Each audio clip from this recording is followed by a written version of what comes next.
Welcome back to my channel, US Rare Coins News, Top 1. Today we are talking about a giant $1 coin that most people ignored, but a few perfect examples have sold for more than $1,000. The 1978 D. Eisenhower $1.IT was the last year this big, bold dollar was ever made for circulation.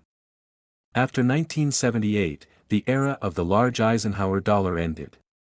And that little fact alone makes this coin more important than most people realize. In the next few minutes, I'll show you why the 1978 D matters, how to spot the better condition coins collectors chase, the types of errors that can boost its value, and the real prices these are bringing today. And trust me, condition changes everything with this coin. First, let's look at it closely. Hold it up. Notice the size. It's heavy. Solid. Much larger than today's dollar coins. When you place it next to a quarter or even a $half, it looks massive. That size is one reason it didn't last long in circulation.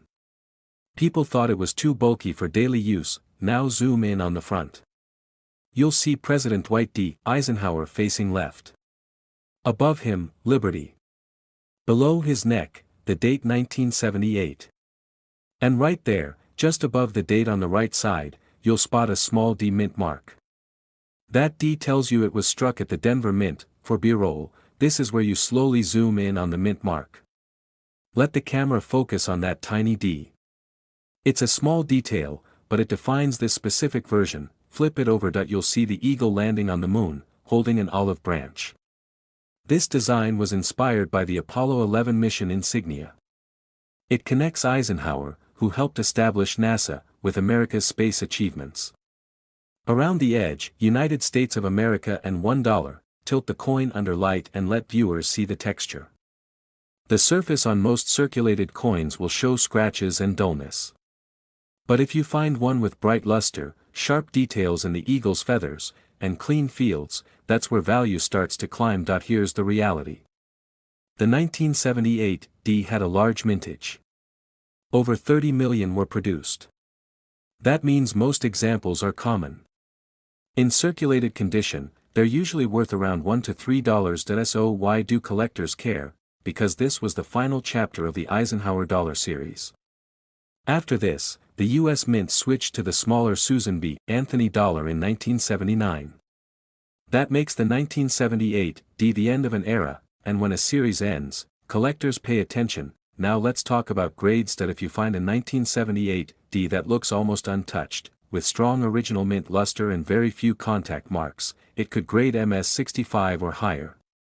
Coins graded at those levels can sell for $20, $30, even $50 depending on eye appeal, but here's where it gets interesting. High-end examples graded MS66 or MS67 are much tougher to find because these big coins were easily scratched during transport in mint bags. In top grades, auction prices have reached several $100s. Some exceptional MS67 examples have sold for over $1,000. That's a massive jump from face value. And then there are errors. Some 1978 D Eisenhower dollars show double dies, especially in the lettering. Others have off-center strikes, clipped planchets, or noticeable die cracks. Because of the coin's large size, dramatic errors can look even more impressive. Imagine pulling one from an old collection and spotting clear doubling in Liberty or strong die cracks across the eagle. That's the kind of discovery collectors dream about. For visuals here, show a magnified close-up of the lettering and the eagle's wings. Let viewers see where doubling or cracks would appear. Build that curiosity. Another thing to watch is overall eye appeal. Toning can sometimes add interest if it's natural and colorful. A beautifully toned 1978 D with rainbow hues can attract premium bids from collectors who appreciate aesthetics. Now let's talk numbers clearly. Most circulated 1978 D Eisenhower dollars are worth about $1 to $3. Uncirculated examples typically range from $10 to $50 depending on grade. High-grade certified examples, especially MS66 and above, can sell from a few $100s to over $1,000 at auction. Error coins vary widely, but strong, eye-catching errors can bring significant premiums depending on rarity and condition. So the difference between a worn coin and a top-grade example can literally be hundreds or even thousands of dollars. Now I want to hear from you. Do you own a 1978 D Eisenhower dollar? Have you ever checked it closely for condition or errors? Or is it just sitting in a drawer somewhere? Drop a comment below and tell me. And if you could collect one full series, would you choose the big Eisenhower dollars or the smaller modern dollars? The 1978 D Eisenhower $1 isn't rare in everyday condition. But it represents the end of the large dollar era in the United States. It connects presidential history with the space race. And in top condition, it can surprise you. Top 2, today we are talking about a $1 coin so big and heavy that people stopped using it, yet in top condition it can sell for hundreds, even over $1,000, the 1977 D Eisenhower $1. At first glance, it looks like just another oversized dollar from the 1970s. Millions were made. It's not silver. It's not ancient.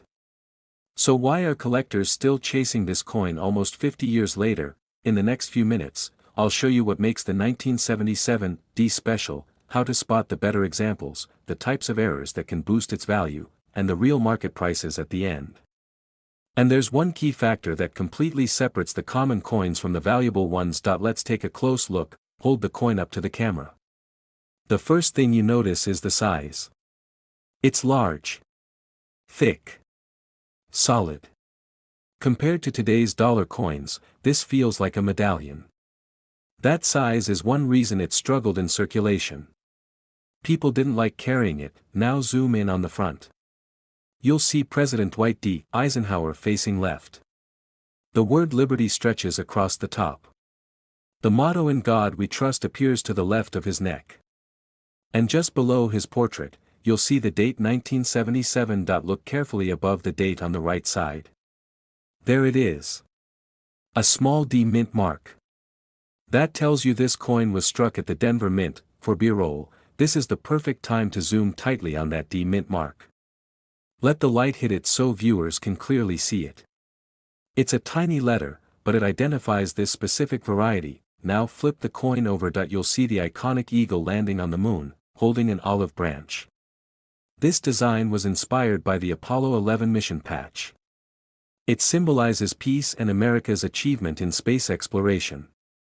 Around the edge it reads United States of America and $1. Tilt the coin slowly. In circulated examples, you'll see scratches, dull surfaces, and flattened details.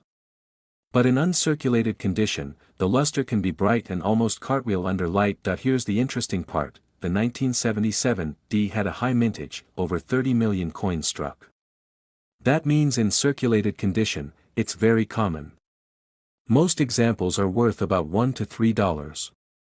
Not much more than face value. So why are some worth hundreds? Condition, these coins were stored in large mint bags. Because of their size and weight, they banged into each other during transport. That caused contact marks, especially on Eisenhower's cheek and in the open fields. Finding one with clean surfaces, minimal marks, and strong original luster is much harder than people think. If you find a 1977 D graded MS-65, it might sell for $20 to $50 depending on eye appeal. At MS-66, values can reach into the low hundreds, but here's where it jumps. Top population examples graded MS-67 have sold at auction for over $1,000. That's the difference condition makes. Two coins minted in the same year. One is worth a couple of dollars. The other crosses four figures, and then there are errors. Some 1977 D Eisenhower dollars show double dies in the lettering. Others have die cracks running through the design. There are off-center strikes, clipped planchets, and occasional strike-through errors. Because the coin is so large, dramatic errors look even more impressive. For visuals here, show a magnified close-up of Liberty and the eagle's wings. Explain that doubling would appear as a shadow-like second image in the letters. Small details, big impact. Another thing collectors watch is toning. Natural rainbow toning on these large surfaces can make a coin stand out. If the colors are attractive and original, bidders often pay more. What makes the 1977 D even more interesting is its place in history. By the late 1970s, the public had largely rejected large dollar coins. Production would end after 1978. So this coin represents the final years of America's big circulating dollars. It's not rare in low grades. But in top condition, it becomes a challenge. And collectors love challenges. Now let me ask you. Do you own a 1977 D Eisenhower dollar? Have you checked it carefully under good light? Looked at Eisenhower's cheek for marks? Examined the fields for scratches? Tell me in the comments what condition yours is in. And if you could collect any dollar series, would you choose the big Eisenhower dollars or the modern smaller ones? The 1977 D Eisenhower $1 is a reminder that rarity isn't always about low mintage. Sometimes it's about survival in great condition. Sometimes it's about finding the best example from a sea of average ones. Most are common. A few are exceptional. And those exceptional pieces are the ones that make collectors pay attention. Top 3. Today we are talking about a $1 coin from the year 2000 that most people will never see in pocket change, and yet it contains real gold and can be worth hundreds, even over $1,000. This is the 2000 P Gold $1. At first, that sounds confusing. A gold dollar from 2000? Didn't dollar coins that year look golden but weren't actually gold? Exactly. That's what makes this coin so interesting. While millions of Sacagawea dollars were made from manganese brass for circulation, a completely different $1 coin was struck in real gold for collectors, and by the end of this video, you'll know why the 2000 P Gold dollar stands out, what details to look for, and what real collectors are paying for top examples. Let's take a close look. Hold the coin up to the camera. The first thing that surprises people is the size. It's small. Much smaller than modern dollar coins. About the size of a dime. That's because when coins are made from gold, they don't need to be large to hold value. Now zoom in on the front. You'll see a sharp, detailed portrait tied to the commemorative theme of that specific 2000 issue. Around the edge, the words United States of America and the denomination $1. And look carefully for the mint mark. You'll see a small P. That P stands for the Philadelphia Mint. Unlike many regular circulating coins from Philadelphia that don't carry a mint mark, commemorative gold coins from this mint do. That tiny letter confirms where it was struck. For B-roll, slowly zoom in on the P mint mark. Let the light reflect off the surface. Show the rich, warm glow that only real gold gives. This coin isn't gold-colored. It's struck in 90% gold. Flip it over. The reverse design matches the commemorative theme of the year. Clean lines. Deep detail. Depending on whether it's a proof or uncirculated version, you'll see either mirror-like fields or a softer satin finish. Tilt it gently under light so viewers can see the difference in texture. Now here's what makes this coin valuable beyond just being gold. First, it was never meant for circulation. It was sold directly to collectors in limited numbers.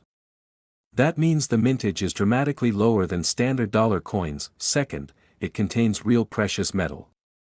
Its base value rises and falls with the gold market. Even if collector demand drops, the gold content alone gives it strong intrinsic value, but there's more. Condition matters a lot. Many of these coins were carefully preserved from the moment they left the mint.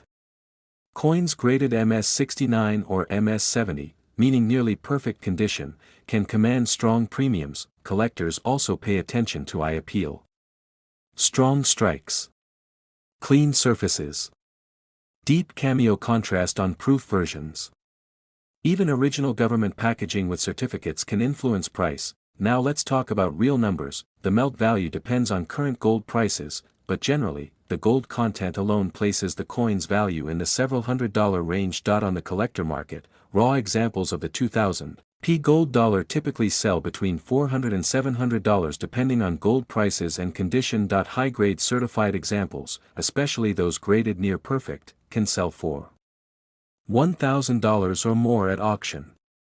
Exceptional proof examples with deep cameo contrast can also reach strong premiums. That's a serious difference from a normal $1 coin. What I find fascinating is the contrast. In the same year 2000, you had billions of dollars in paper money, millions of golden-colored Sacagawea coins, and quietly, this small but real gold dollar being sold to collectors. It's like a hidden treasure from the modern era. Now I want to ask you, have you ever owned a modern U.S. gold commemorative coin? Would you prefer collecting classic pre-1933 gold, or modern gold like this 2000p issue? Tell me in the comments. I'm curious what type of collector you are. The 2000p gold $1 may not have circulated in wallets and cash registers, but it carries real gold, limited production, and a direct connection to America's commemorative coin tradition, small coin. Real gold. Serious value. Top 4. Today we are talking about a $1 coin from the year 2000 that most people assume is just another golden-colored dollar, but this one is real gold, struck by the United States Mint, and worth hundreds or even thousands of dollars. This is the 2000d gold $1, and here's the twist. In the same year that millions of Sacagawea dollars were released for everyday use, the Mint quietly produced a completely different $1 coin in actual gold at the Denver Mint. No copper core. No brass coating. Real precious metal. I end this video, I'll show you what makes the 2000d gold dollar special, how to identify it, what collectors look for, and the real market values these coins are bringing today. And there's one small detail that separates it from other 2000 gold dollars. Let's take a close look. Hold the coin up to the camera. The first thing that surprises most people is the size. It's small. About the size of a dime. That's because gold is dense and valuable. You don't need a large coin to hold serious worth. Now zoom in on the front. You'll see the detailed commemorative portrait used for that year's gold dollar program. Clean lines. Sharp features. Around the rim, the words United States of America and $1, and right near the design, look closely for a tiny D mint mark. That D confirms it was struck at the Denver Mint. It's a small letter, but it makes all the difference for identification. For B-roll, zoom in tightly on the mint mark. Let the light glide across the surface so viewers can see the warm, rich tone of real gold. This isn't gold-colored metal. It's struck in 90% gold. Flip the coin over. The reverse features the commemorative design tied to that year's theme. Strong detail. Balanced layout. Depending on whether it's a proof or uncirculated strike, the surfaces may appear deeply mirrored or softly satin-like. Tilted under light so the contrast becomes obvious. Now here's what makes this coin more than just a small gold piece. First, it was never intended for circulation. It was sold directly to collectors in limited numbers. That automatically keeps supply much lower than normal dollar coins. Second, it contains intrinsic value. Even if collector demand disappeared tomorrow, the gold content alone gives it a solid floor value tied to the gold market. But here's where collectors get serious. Condition. Many 2000d gold dollars were carefully stored, but not all were perfect. Coins graded MS69 or MS70 by professional grading services are especially desirable. Near-perfect surfaces, sharp strike, strong eye appeal. Those details can significantly increase value. There can also be subtle differences in strike strength or surface quality that advanced collectors look for. Even original government packaging and certificates can make a difference when selling. Now let's talk numbers. Because this coin contains real gold, its base value moves with the gold market.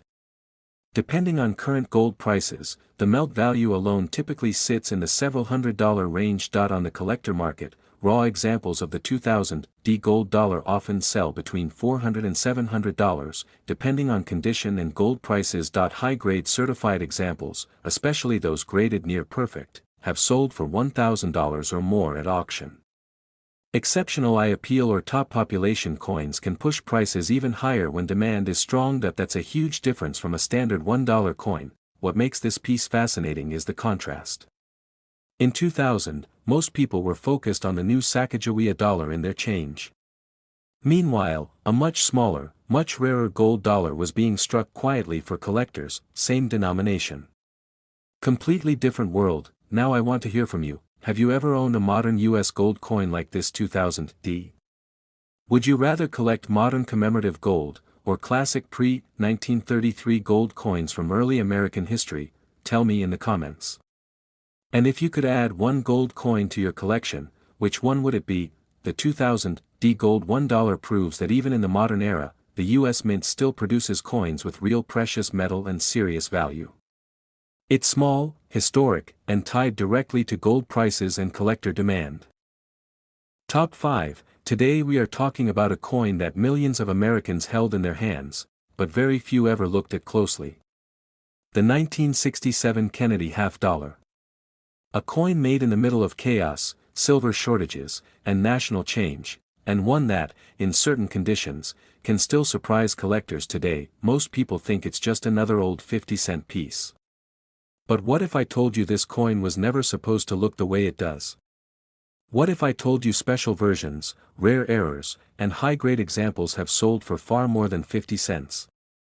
Stay with me, because by the end of this video, you'll know exactly what to look for, and whether the one in your drawer is ordinary, or something much better. Let's take a close look. Imagine a slow, dramatic close-up of the obverse. John F. Kennedy's portrait fills the screen. The strong profile. The detailed hair. The word Liberty stretching around the rim. And below his neck, the date 1967. Now flip it over. The presidential seal. The eagle with outstretched wings. Shield on its chest. Arrows and olive branch in its claws. United States of America around the top. Half dollar across the bottom, but here's where things get interesting. In 1967, there were no mint marks. None. Not from Philadelphia. Not from Denver. Not from anywhere. The U.S. Mint actually removed mint marks from coins between 1965 and 1967 to discourage collectors from hoarding them during the coin shortage. That means your 1967 half dollar won't have a little D or S anywhere on it, and that's completely normal. Now let's talk silver. Because this is where many people get confused. The 1967 Kennedy half dollar is not 90% silver like the 1964 version. Instead, it's 40% silver. The mint reduced the silver content starting in 1965 due to rising silver prices. So this coin still contains real silver, just less than the earlier ones. If you tilt the coin under light, especially along the edge, you might notice a slight silver-gray band instead of the bright copper stripe you see on modern coins. That's one quick visual clue. Over 295 million of these were made in 1967. That's a huge number. So in circulated condition, these coins are very common. Most worn examples are worth their silver value, which usually floats around several dollars depending on the silver market. But here's the part most people don't know: condition changes everything. If you find a 1967 Kennedy half dollar in uncirculated condition, sharp details, no wear, strong luster, the value climbs. In mint state grades like MS-65, examples can sell for around $20 to $30. Higher grades like MS-66 can bring over $100. And superb MS-67 examples have reached several $1,000s at major auctions. That's a massive jump from 50 cents, and we're not done yet. There are also special mint set versions from 1967. During those years, the mint didn't produce traditional proof coins for collectors. Instead, they made special mint sets, often called SMS coins. These have a smoother, more satin-like finish. The surfaces look different under light, sharper, cleaner, almost proof-like, but not quite the same. If you see a 1967 half dollar with unusually strong detail and a distinctive finish, it might be from one of these sets. Now let's talk errors, because this is where collectors really pay attention. Some 1967 Kennedy half dollars have been found with doubled dies. That means certain letters or numbers appear slightly doubled when viewed under magnification. Look closely at Liberty or In God We Trust. If you see strong separation in the lettering, you could have something special. There are also off-center strikes and clipped planchets out there. These are rare, but when authenticated, they can bring hundreds of dollars depending on the severity and condition. Imagine zooming in with a magnifying lens shot here. The camera slowly scanning the letters. That's the moment collectors live for. Here's a quick checklist for you. Check the condition. Look for strong luster. Examine the edge for silver. Inspect the lettering for doubling.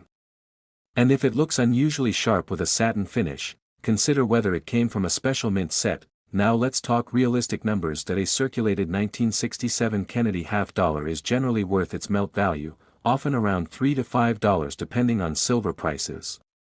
A typical uncirculated example might sell for $20 to $50. High-grade certified coins can reach into the hundreds. And top population MS-67 examples have sold for several $1,000s at auction. Not bad for a coin many people ignored. So now I have to ask you, do you own a 1967 Kennedy half dollar? Have you ever checked it closely? And if you could add any Kennedy half dollar to your collection, which year would it be? Drop your answer in the comments. I read them. The 1967 Kennedy half dollar is a reminder of a unique moment in American history. No mint marks. Reduced silver. Special mint sets. Massive mintage, yet hidden gems still waiting to be discovered in high grades. That's what makes coin collecting exciting. Ordinary at first glance. Extraordinary when you look closer. Top 6. Today we are looking at a coin that most people think is just another Kennedy half dollar, but in reality, the 1972 D could be hiding serious value, and one tiny detail could make a huge difference in price, the 1972 D Kennedy half dollar. At first glance, it might look ordinary. After all, millions were minted, and it's not silver like the early 1960s halves. But if you know what to look for, this coin can be a gem in your collection, especially in high grades or with rare errors. Stick around, because I'm going to show you exactly what makes it special and the real market value today. Take a closer look with me. Hold the coin up. The obverse shows John F. Kennedy's iconic profile, sharp and detailed. Above, Liberty curves across the top. Below, the date 1972, and to the right of it, a small D mint mark. That D tells you this coin was struck at the Denver Mint. On most circulated examples, it might be faint, so get a magnifying lens if you want to be sure. Flip it over. You'll see the presidential seal, the eagle clutching arrows and an olive branch. United States of America curves across the top. Half dollar sits along the bottom. Look closely at the lines and textures. The sharpness here can tell you a lot about condition and value. Here's something most people don't realize. The 1972 D is a clad coin. By 1971, Kennedy half dollars were no longer 40% silver, so these coins are copper nickel. That doesn't make them worthless, it just shifts the value toward collector interest rather than intrinsic metal, and that's where condition becomes everything. Circulated 1972 DS are common and generally worth around 50 cents to a couple of dollars, mostly face value. But uncirculated coins, especially with original mint luster, can reach $20, $30, even $40. High-grade MS-65 examples start getting serious attention from collectors. Now here's where it gets really interesting. Some 1972 DS have errors or unusual features that make them stand out. Look for double dies on the lettering, especially Liberty and In God We Trust. Die cracks and off-center strikes also exist, though they're rare. Even small variations like repunched mint marks can make a big difference in value. For visuals, this is where a close-up of the lettering and mint mark under magnification works perfectly. Slowly pan across the coin to show where doubling or cracks appear. Even subtle details can be the difference between a few dollars and hundreds at auction. Another factor collectors look for is eye appeal. Coins with strong luster, minimal marks, and attractive toning can command higher prices. Toned surfaces aren't always more valuable, but if the color is natural and pleasing, it can draw attention from serious buyers. Now let's talk numbers clearly. Circulated examples generally sit at face value, around 50 cents to $2. Uncirculated MS-60, MS-64 coins can sell between $10 and $30. MS-65 and above start going higher, often $40 to $80 depending on eye appeal. Certified MS-66 or rare error coins can reach hundreds at auction. So, here's my question for you. Do you own a 1972 D Kennedy half dollar? Have you ever checked it for condition or errors? Or is it just sitting in a drawer unnoticed? Drop your thoughts in the comments, because sometimes the coin you least expect is the one worth checking closely. The 1972 D Kennedy half dollar may not have silver, but it represents a fascinating moment in modern U.S. coinage. Large mintage, but hidden value for collectors who know what to look for. Sharp design, historical significance, and the occasional rare error make it a coin worth exploring. Top 7. Today we are talking about a coin that looks small, ordinary, and easy to overlook, but in reality, the 1979 Susan B. Anthony dollar has a story, a few surprises, and even collector values that can make your jaw drop. The 1979 Susan B. Anthony. At first glance, it's just a small silver-colored dollar in your pocket change. But stick with me, because this coin has hidden details, rare varieties, and errors that serious collectors pay big money for. By the end of this video, you'll know what to look for, how to spot potential value, and what people are actually paying for these coins today. Let's start with a close look. Hold the coin up. The obverse shows Susan B. Anthony, one of America's most famous suffragists. You can see the sharp details in her hair, the subtle lines on her face, and the word Liberty arching over the top. The date, 1979, sits at the bottom, and over her shoulder, a small mint mark, either P for Philadelphia or D for Denver. That's your first clue when identifying this coin. Flip it over. You'll see the eagle landing on the moon holding an olive branch. That design is adapted from the Apollo 11 mission insignia. Around the edge it reads United States of America and $1. Notice the size. This coin is smaller than a $0.50, closer to a quarter in diameter, and that's part of why it struggled in circulation. People didn't like its size and shape at first. Here's something interesting. The Susan B. Anthony dollar was the first U.S. coin to feature a real woman since Martha Washington appeared on commemorative coins decades earlier. And even today, it's the only circulating dollar coin to show a non-president woman on a regular issue. That makes it historically significant. Now let's talk rarity. Millions were made in 1979, over 600 million across both mints.